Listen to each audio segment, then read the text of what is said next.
Entrepreneur MBA podcast purpose is to help existing business owners grow their companies past the 10 million in revenue per year benchmark. Here is your host, Stephen Halasnik. Welcome, everyone. My name is Stephen Halasnik, and I am co-founder of Financing Solutions. Financing Solutions provides very easy to set up lines of credit for small businesses, and I'll be your host for today's Entrepreneur MBA podcast, as I usually am. If you're interested in learning a little bit more about this line of credit for your organization, please visit our website at fscreditline.com. Again, that's FS as in Financing Solutions, creditline.com.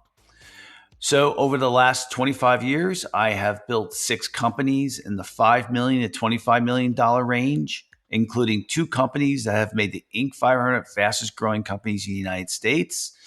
I love learning from people with business experience, and today I'm very excited to be speaking with Merritt Khan from Select Sales Development. Before we get to Merritt, I just want to talk about our sponsor for today. Our sponsor for today is TMG, also known as Technology Management Group.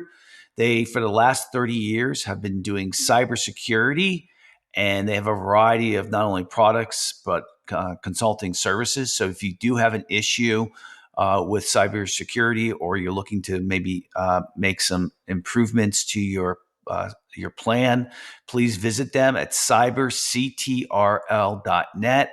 Again, that's cyberctrl.net. I'd like to welcome Merritt Khan, who is the CEO of Select Sales Development. She is a certified emotional intelligence expert and a published author. She's also a writer, a producer, and a performer of a one-woman inspiring comedy show currently touring the U.S. And she delivers her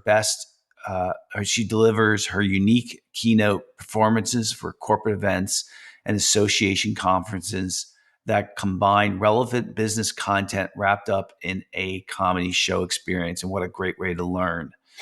So, Merritt, welcome to today's Entrepreneur MBA podcast. Thank you, Stephen. Happy to be here. So we are going to today talk about selling custom, creative, or complex versus a click here and buy now. And I like this topic, and I'm sure I have a strong hunch where you're going to be headed with this to tell us a little bit more about this as small business owners. So let's get that out of the way. When we kind of talked about this topic, or it was introduced to me about the possibility of talking about it, sell custom, creator, complex versus click here, buy now. Tell us what you mean by that. Well, I think, in today's buying world, customers, clients, prospects are, they have all the information at their fingertips. They want to make quick decisions. We have to help them make the best decisions. But when it comes to complex, creative, or custom solutions, it's important that you realize as a business owner, your website is not necessarily designed to complete the sales transaction. It's really about pique somebody's interest, answer some initial questions, but most importantly, find some pain and let your prospective clients know that you understand them. You have the expertise to ask them the best questions, and really, the only thing that they could click on is to get a conversation going so that a real expert and a solution provider can take them to that next phase. Because if you have a complex problem, why in the world would you want to click here, buy now solution? Yeah, I completely agree with you. And you are headed where I thought you were going to go with this. I think, see, most people, when you're running a small business or starting a small business, you just don't get it early on that you can't compete on the same playing field as a big company. And a big company wants a click here, buy now type of scenario, right? They want economies of scale. And a small business, under 10 million, anything under 20 million is a year is still a small business. Yeah. You want to show, you want to charge more, and you want better service. And so like I'll give you an example, Merritt, like and this happens throughout the companies I've had, but with financing solutions one of the companies I own now, it you we could easily send out the offer letter to people who qualify, Mhm. but we make sure that we call every client or prospect that qualifies, Right. because they want to know they're talking to real people here, Yeah, and that's a competitive advantage versus an algorithm. absolutely. Because and we want to hear their stories, but we also want them to know, you know because if you give everybody the option of reading it on your website, you've lost control. Exactly. I always say the Yeah. website is to pique your interest, so that you want to have a conversation. And then the conversation is really how we determine whether or not we're a match to do business together. So, a couple of things on that. Number one, you mentioned the name of my company is Select Sales Development. We spell it SELLECT, not because we don't know how to spell the word select, but our philosophy is that we want you to stop selling. We want you to start getting selected. And to be selected by your ideal clients means you have to do transactional things in a relational way. So instead of click here, buy now, we're going to answer all your questions and you're just going to buy this generic thing. Um, it really speaks to how do you ask the right questions so that your prospects know by virtue of the questions that you ask that you can solve their problems, that you are an expert head and shoulders above the rest. And that's what it means to be selected. It's really about having deliberate conversations. Uh, my uh, my predecessor with Select Sales, the woman who founded it, a good friend of mine, Amy Harden, before she passed away, she had talked about, and I took over the company. She talked about what she called the ABCs of selling. And, most people hear that as like always be closing. But her version was authentic business conversations.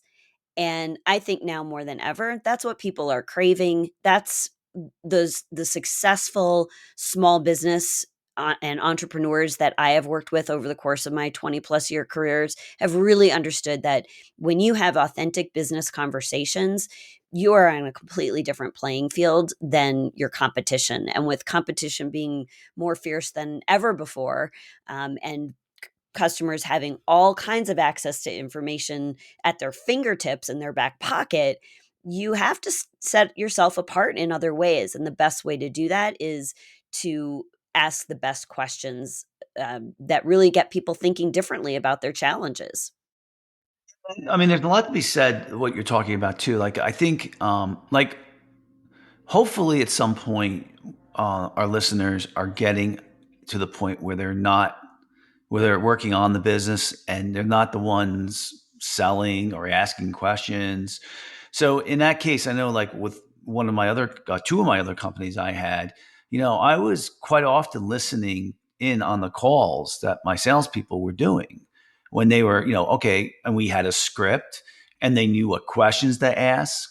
They knew how to handle objections. This is old school, right? I mean, this is really, so in other words, what I'm saying is, you may know, as the owner of the company, you may know how to handle these questions or ask these questions well, but do the people working for you do? Right. Because that's really obvious. And the other thing I would say too, like in what you're talking about, is when you're a smaller company, you just can't handle you know all the prospects that come in. You got to know who you can help and who you can't help, Right. and Yeah. that way you spend the time with the people that you can help, that are good prospects. Yeah. So like, I know that if somebody is under a certain revenue range, I can't help them, with the line of credit.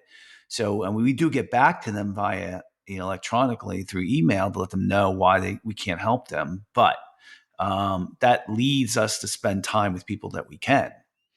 Absolutely. Yeah, if you're not clear on who your ideal client is, then you're going to waste a lot of time with people that you can't really, you're not built and designed to serve.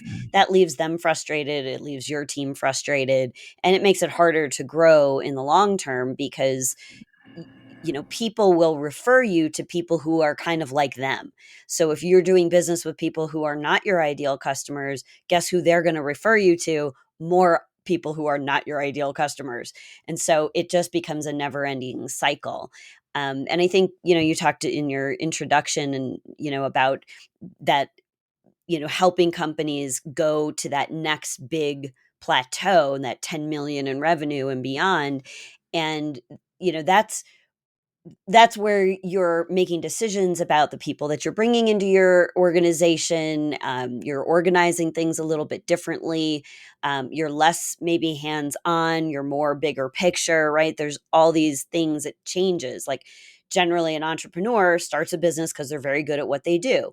Then they go through that cycle of, well, it's not good enough to be good at what I do. I have to be really great at getting the business, and so they get themselves educated, but they've got that passion and that hustle because it's their baby, it's their business. So they're bringing some energy to it that a team may not have at that same level. But they have to understand that, to your point earlier, you have to make sure that your team, your sales team, your marketing team, your customer service team, all know how to respond and ask the right questions, and all of the typical sales and marketing conversations are being done properly, and the way that you would do them. But you have to understand what it looks like to be done well. I think the biggest mistake I see is that business owners are too quick to hand that off without knowing themselves what it looks like when it's done well. And that's where they get into a problem, and they keep salespeople who aren't performing, they keep them longer because salespeople know the right things to say to, like, oh yeah, this is coming down the pike, blah, blah, blah. But if the business owner doesn't understand how to measure and track their progress, what behaviors they're looking for that lead them to know for certain that somebody's on the right path, that things are moving in the right direction, they're going to be constantly frustrated and constantly snowed, honestly, by silver-tongued salespeople who say the right things and can't do the job. Yeah. Yeah, I would add to that too is I think one of the things I've seen is small business owners are they'll give very little training, and then even when they give the training, they don't stay with it and look under the covers, so to speak, to see what's going on a month later, 2 months Mm. later, 3 months. And then by that time, after a while, it's too late. And then you look and you're like, whoa, this isn't being done the way I wanted it to be done.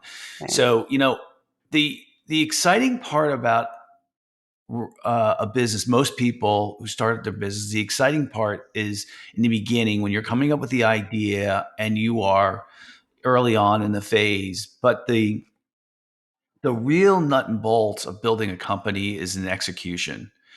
And you have to be just so detailed oriented in execution that it's a very, very different skill set than somebody who just kind of came up with the idea and has the initiative to go out and do it. Um, Absolutely. Yeah. right? And that's what we're talking about. When we're talking about custom, selling custom, creative, or complex. That isn't something that you can just hire someone from the outside, and all of a sudden they know everything that you know. It just takes a lot of development.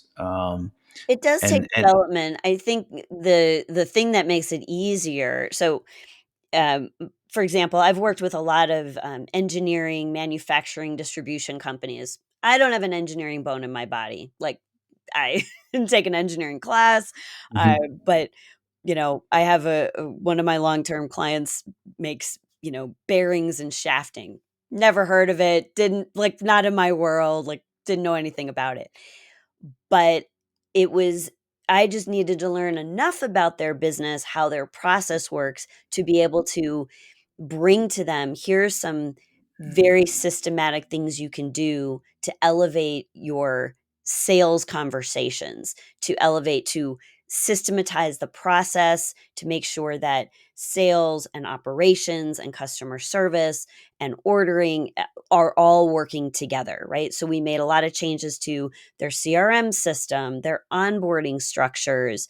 Like, I can bring that outside perspective of here's how a business development arm of a company runs well, and then what are the elements that I need to understand about how your specific business, and that's why an outside expert like myself can work in many different industries, consulting companies, tech companies, manufacturing companies, you name it. Like I've worked across a number of different industries, but the elements of a business development team and how that works are very uh, there's a lot of universal principles that apply to all in many different industries.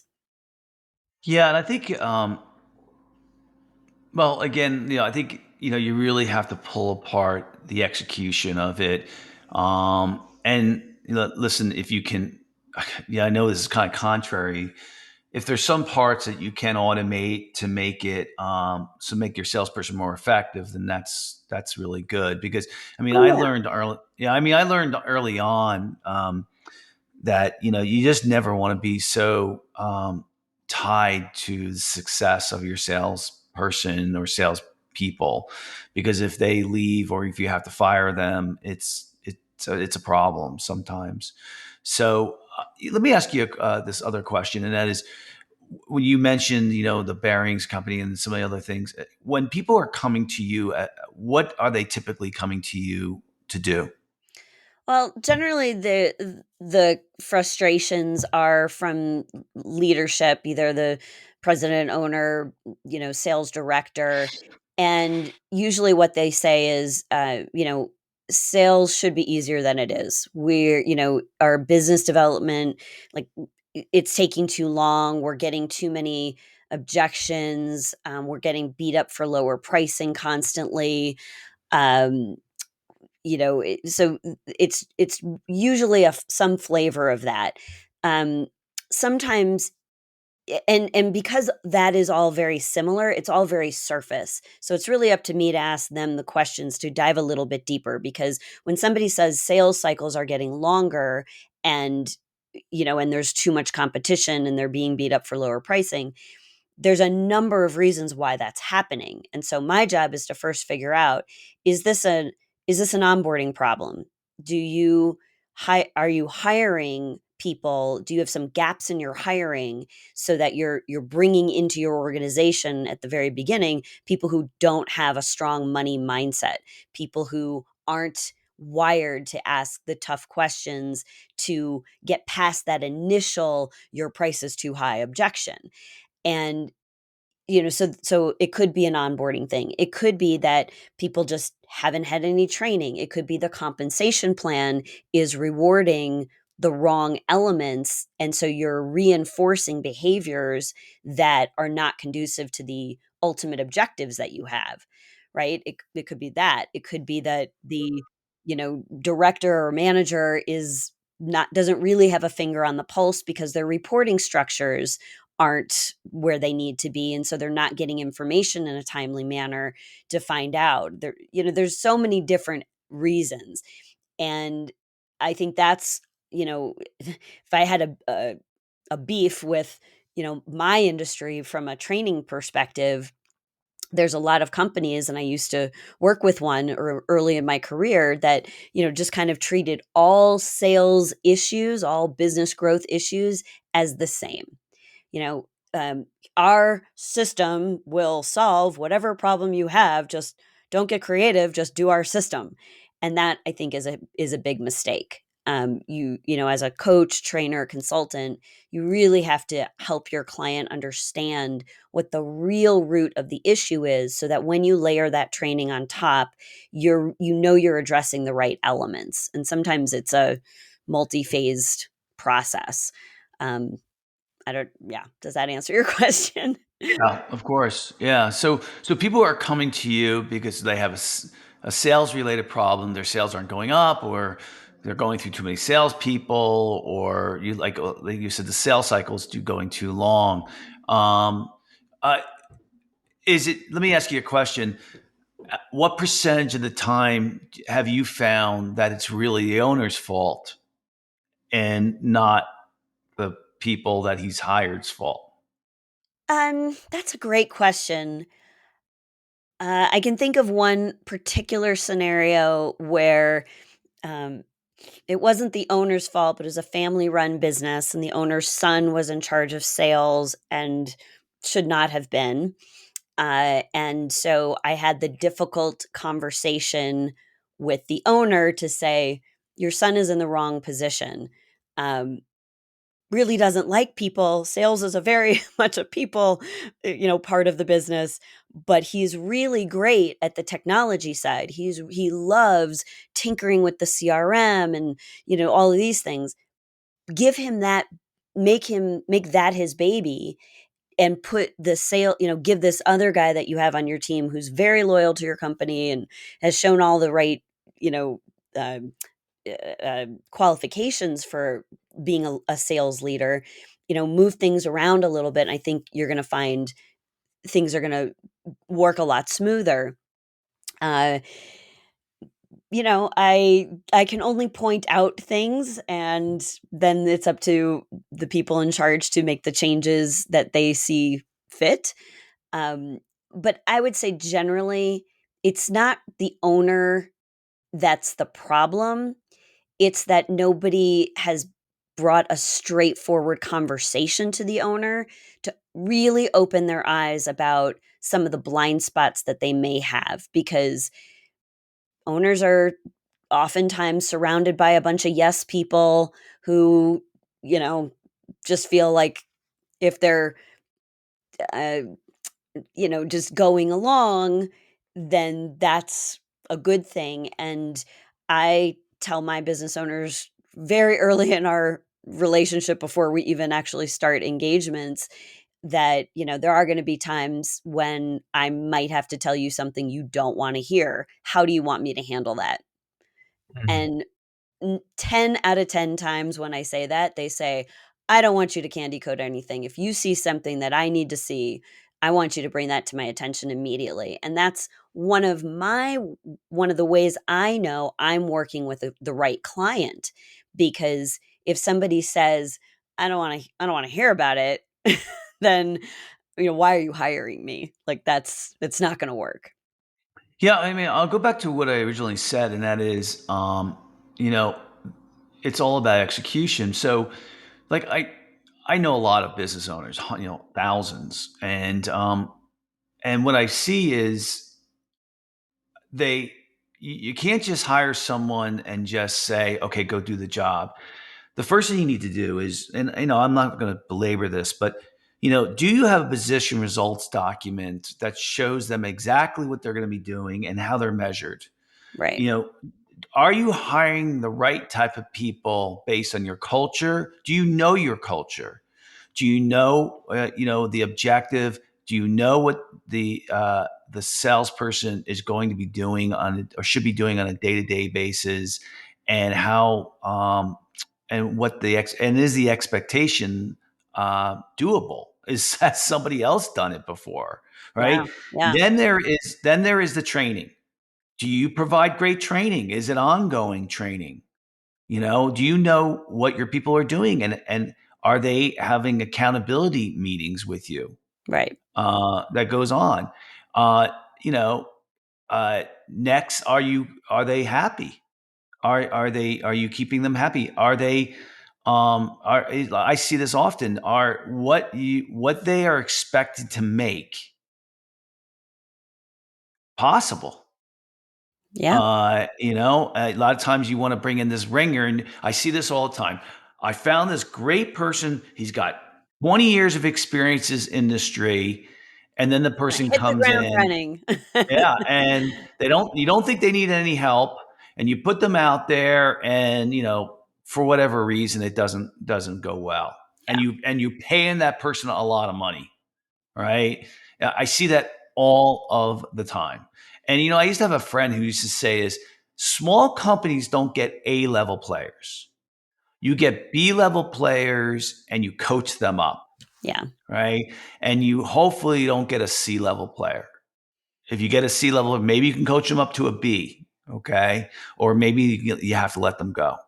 Well, But I think, sorry, I didn't mean to interrupt you, but Mhm. I agree with everything that you're saying, and that's for many, many years in my business. My focus was literally writing onboarding programs for new hires, particularly in sales roles. And so we covered all those things. How do you teach the culture? How do you teach your corporate values? How do you, and from the very moment. And I think one of the things that was really interesting in really focusing on that as a deliverable, in such a worthwhile project for clients, was that companies were frustrated, leaders were frustrated because they didn't know for a long time, is it the that I hired the wrong person, or is it that we didn't train them well?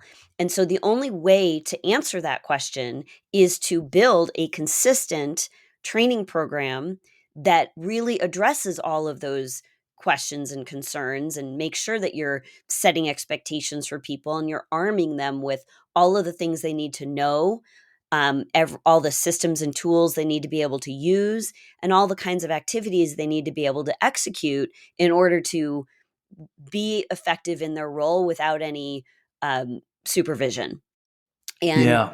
so it really comes down to, what do you need to know, do, and use? Those are really the three areas. And so when I can break it down like that, now I can look and I can say, I can meet with the the finance department, the HR department, the operations team, and I can ask them, and this is part of the project, what is it that frustrates you interacting with salespeople? What do salespeople need to know about how you do your job, and what happens once they bring that order in? What happens, in your world? And so that's part of that training. And once you document it, and a lot of it I've done is, video training, right? Because if I definitely believe in high touch and, quality human interactions. And you want to have your new hires meet one individually and with groups with actual people in the organization. But there's a lot of things, I'm going to have a better if I'm the new hire and you're a manager in one of the other departments. And part of my onboarding program is to sit down with you for a half an hour. Uh, it's gonna be a much higher quality half hour if I've already watched a preview video, as an example, of your thoughts about your department, or here's what salespeople need to know about us. That's a one-time conversation that you could record, and it's, valuable for the next 100 salespeople that you hire. Yep. Then when I sit down with you, it's like, okay, great. I watched the video. Here's a couple of more in-depth questions I have. And then you might, I have always encouraged my clients, let's throw a video camera on, record that conversation. It may be that they've asked such good questions. You want to then add that to the onboarding program. And so there's a lot of things that companies can do to systematize that program and make sure that they're not losing any sleep. That way, if the program is consistent and somebody doesn't make it, it's not your program. You can rest easy knowing you're going to make this person available to the marketplace, that they're not going to cut it in your organization because 10 other salespeople who went through that exact same program did great. And that gives you a lot of peace of mind, and it makes sure that you're not holding on to people who aren't going to be successful in the long term. Yeah, and two things to add. The first thing is, if you find that you are blaming your salespeople for poor performance, I would tell you right now, you're blaming your wrong person. You need to blame yourself. You really do. It's not you. You hired that person. Once you hire someone, it is your responsibility to help that person be successful. That's number one. Now, I'm not telling you that, like, I'll tell you when I went from my second company to my third company. When I started my third company, my second company, I really did not like the people I was working with. A majority of the people I had hired were salespeople type, and I'm a sales guy. So So when I started my third company, I said, I'm I'm going to make sure. And by the way, the second company, I went through a lot of salespeople. All right. And so the third company, I said, I just can't have this anymore. I can't have the turnover. I want to hire good people. I need to do everything different this time around. And I'm in that third company, which was one of my favorite companies. Believe it or not, they both did really well. The second and third company, even though the process changed, I just happened to really like the people I worked with at the third company. Um, I did exactly what I'm telling everybody. I had a position results document so that they knew exactly what they were responsible for. Right? They knew they were going to be measured. We made sure that we understood our culture and we communicated that well in the interview process. We use personality assessments to understand if we were hiring the right type of motivated people who fit well into our culture. We had we read books on how to interview people and what anchors and things to look for and how to follow up to make sure that they did what they said they did. Yeah. So and then we had a great training program that was ongoing, and we were very supportive. And when somebody failed wasn't doing well, we had a corrective action plan in place. And at some point, we made sure that we said to the person, "Listen, we don't think this is working out. I don't think you're happy. I don't think I don't think we're happy, and maybe it's best for you to move on." So we had a process, Yeah. and that was one of the companies that made the Inc. 500 fastest growing companies in the United States. And that's where the execution came into play, Mhm. where it's not the fun glamorous part of the business, but it's the really important part of it. Have you Absolutely. seen what I'm saying? Like, Oh yeah, absolutely. Mhm. And I think that's a big differentiator, in a marketplace where, the good top people that you want to hire, or the A's or B's are, have lots of opportunities at their fingertips, and you're trying to set yourself apart.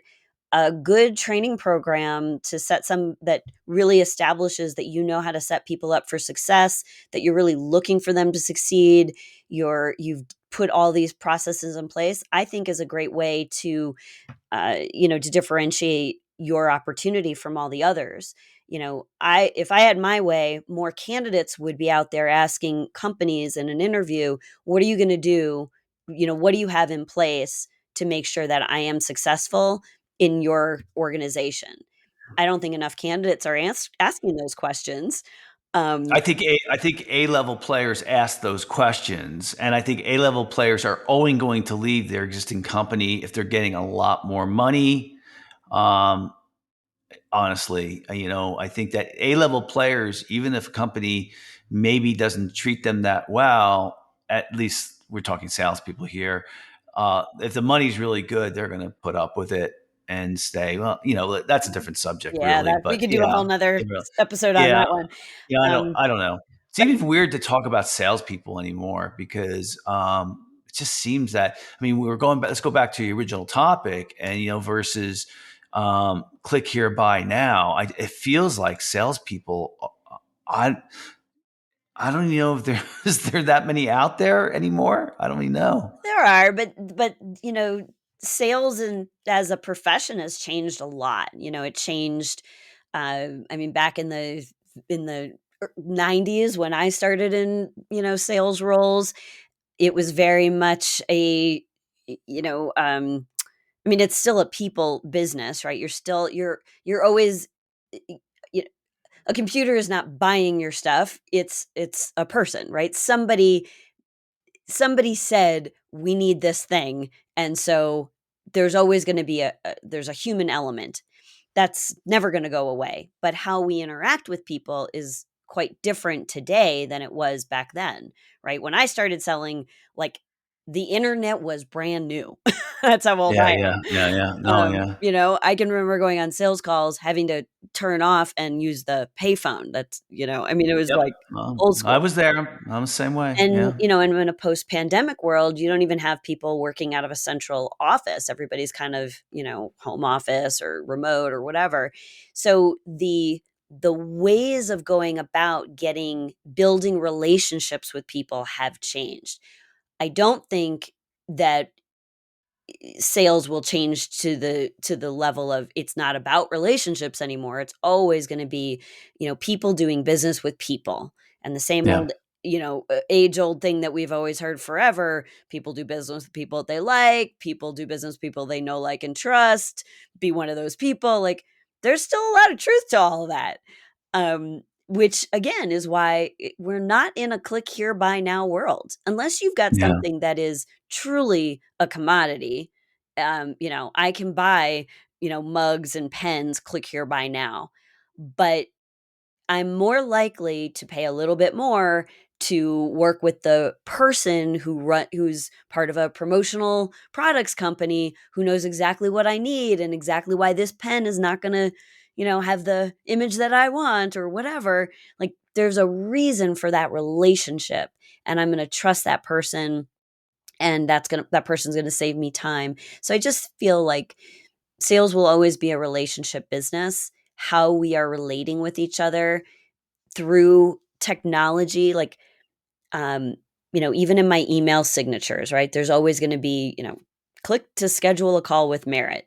So you could say that that's not personal, but it sure saves me a lot of time to get to the conversation where we can Yep. get more personal. Yeah, and I think that's where sales has headed over the last 30 years. It's you're having more um conversations versus prospecting. I think that that's happening. I think, a good company is generating leads for their salespeople. It's easy enough to do it now with with Google Ads and SEO and all the other mechanisms. I think you should be paying your people to really have conversations to close deals versus them like old school picking up the phone. I mean, I think that does happen, but it's very expensive to have somebody that you're paying that much money for doing that prospecting. It's almost like a different type of person, really. Right? Oh yeah. Yeah. Good. Well, listen, we kind of talked a lot about selling custom, creative, or complex. I believe, like Merit does, I think that that's a key advantage and a strategic advantage that you have over your competition versus click here, buy now. And so, I think we did a good job kind of, making you think about that. I'd like to thank so very much Merritt Khan from Select Sales Development for coming on today's podcast. And if you like today's podcast, please feel free to share it with a friend and also subscribe on your favorite podcasting app. Please also give us a 5-star review if you like today's podcast or any of the other ones. It helps us get the word out. And if you're interested in looking for a line of credit, please visit our website at fscreditline.com. Again, that's FS as in Financing Solutions, creditline.com. And Merritt, if anyone wants to get in touch with you, how would they go about doing that? The best way is my website, which is my name, meritkahn.com. And you'll see on that homepage, you can choose among the 3 types of stages I perform on. So if you click the corporate keynote stage, you'll see a lot more about the consulting and coaching and speaking work I do for businesses. The select sales site is sellectsales.com. So check out some of our training programs there. Thanks for coming on. Thanks. Yeah, so the summary of today is just a reminder, something I said earlier. When you run a small business, and again, anything under 20 million is still a small business, it's about, selling customization, it's about higher price, it's not competing on a product or service that is click you click on and that's it. That's for bigger companies to do. So I think today's conversation was really geared toward what could you do to make things more personal, make it more personal.